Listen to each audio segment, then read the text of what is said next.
Hello everyone! Today I'm going to do a video that some of you guys have requested and hopefully will help some of you guys out. Today's video is going to be all about books for tired mom. So like I said, if you don't know, I have a newborn baby. She is going to be 3 months old this month. I'm actually filming this a little bit early because I'm trying to get on the ball with filming and things like that. But right now she's not sleeping at all. Like, she was a great sleeper, then she's not. And you know, it's a lot. So either way, a lot of you guys asked books for tired parents, book for tired moms, you know, because a lot of times we're up at 2 in the morning or 3 in the morning, like feeding our babies and trying to get them back to sleep. And you have to stay up and you don't want to fall asleep and you need some books sometimes. And I do that. I read a lot in the middle of the night. Sometimes I'm so delirious. The thought of like looking at a book is just, ugh. And I always suggest either, especially in the middle of the night, I'm always reading on my phone. Yeah, I put up a list for books that I think are perfect for tired parents. What I mean by that are books that are easy to fly through, books that don't have a lot of depth in them, as horrible as that sounds, but you get what I'm saying. Books that are just, you can pick them up at any time. They're easy to read. You can fly through them, things like that. So I try to pick a different variety of them. Hopefully you enjoy that. Either way, hopefully if you're up in the middle of the night with your kid and you're just like, I would like to read a book, but I can't like spend all my brain density to a really thick fantasy book because God, that sounds horrible to me right now. Hopefully these books will help out. First up is I've Got Your Number by Sophie Kinsella. This is also a great audiobook. So in case you want to listen to a book while you're rocking your baby or feeding your baby, this is a great one to do that with. This is a fun one. I love Sophie Kinsella books. It's my favorite Sophie Kinsella book. It's all about a character, Poppy, who loses her engagement ring, and through a spree of events, she meets this guy named Sam.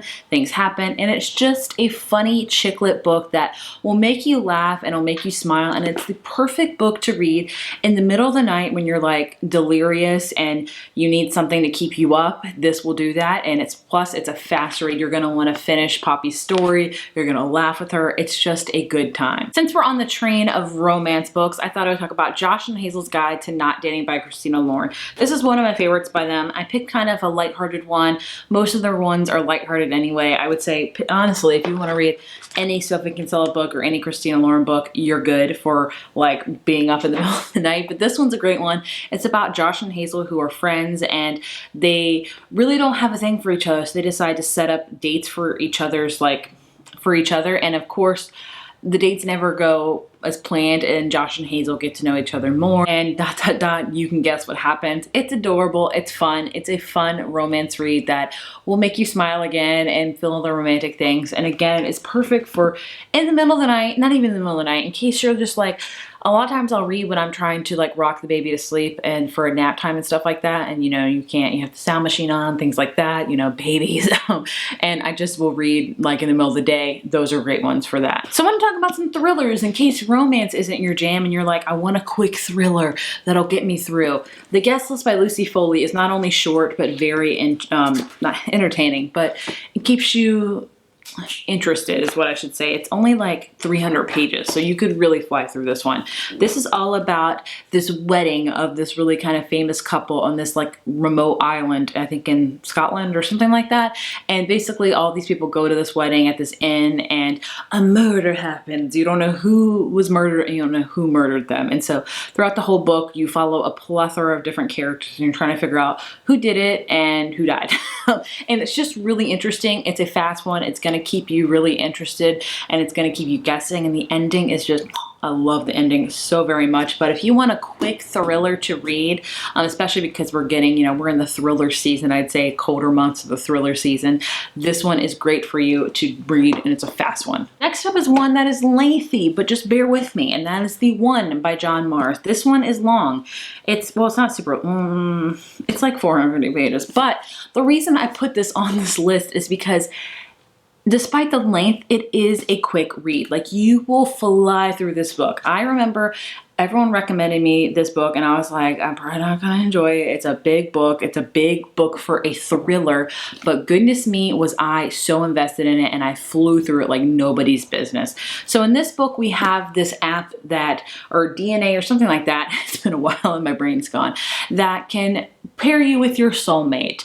And so you follow a whole bunch of different characters as they are paired with their soulmate, and a lot of times it works out, sometimes it doesn't. Also, there's a serial killer in this book and they get paired up with somebody, and you kind of follow the trajectory of that.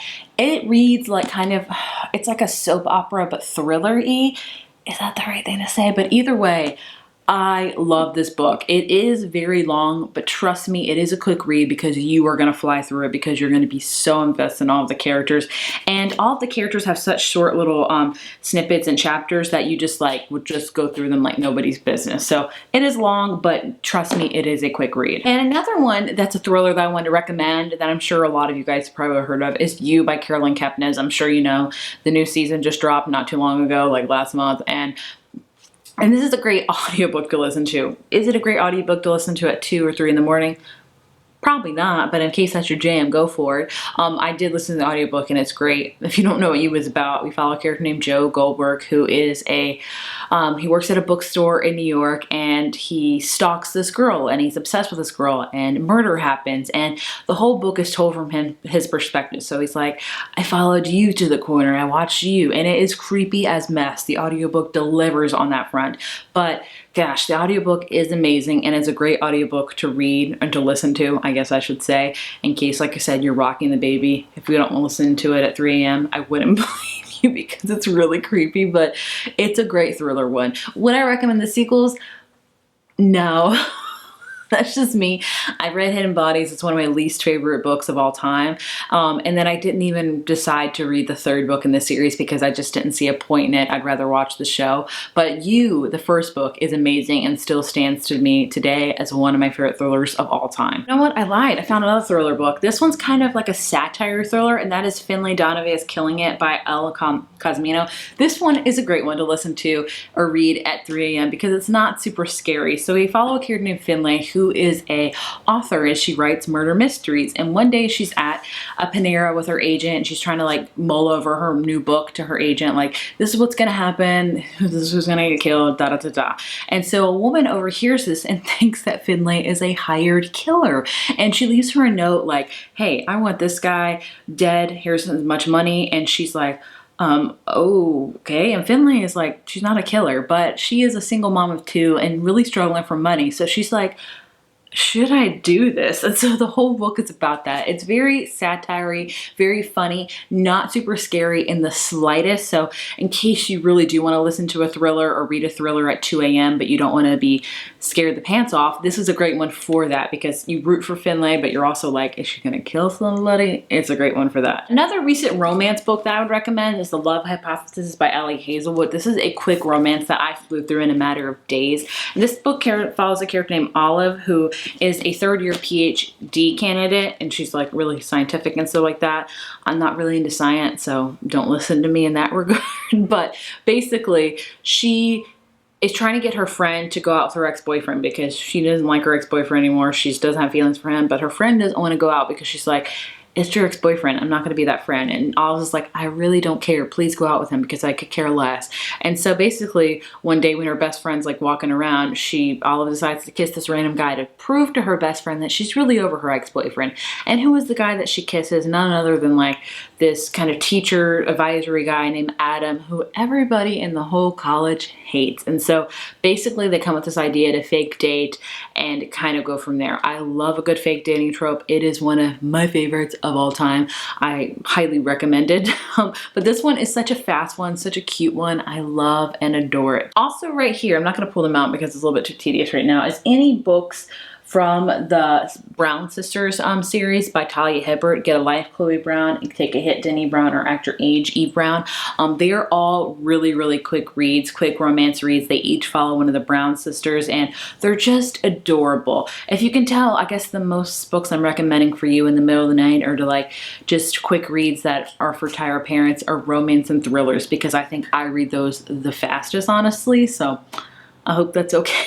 We'll recommend 3 YA books really quickly that I think are great for fast time reads, and that is Today, Tonight, Tomorrow by Rachel Lynn Solomon.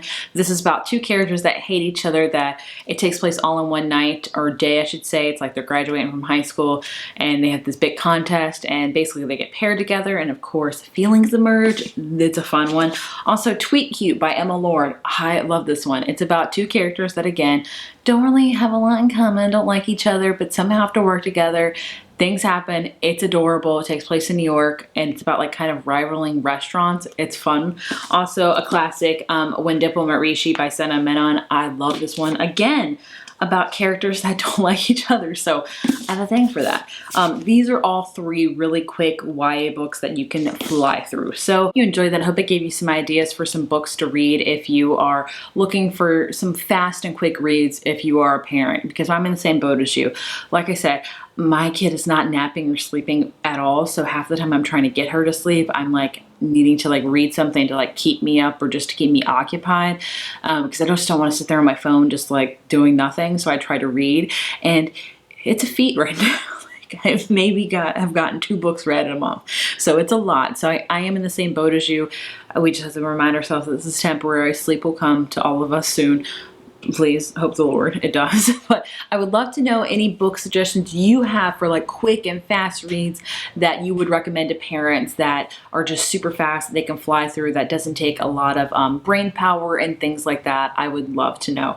I could have probably done better on this list if I had more brain power, but alas, again, my kid's not sleeping, so there's that. Anyway, thank you guys so much for watching, and I will see you in my next video. Bye.